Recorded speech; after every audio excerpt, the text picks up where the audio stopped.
Welcome to All-in-One YouTube channel.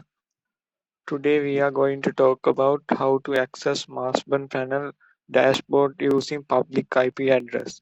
For this method, you don't need to use domain. So let's start our video.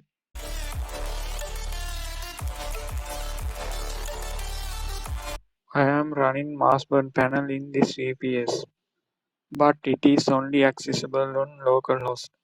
First, get root access.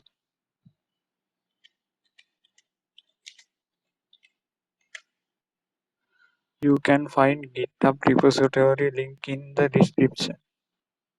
Run this command.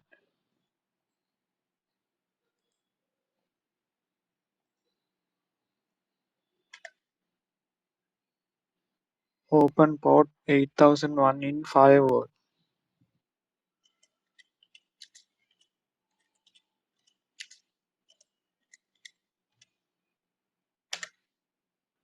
Now you can access Mastban panel using public IP.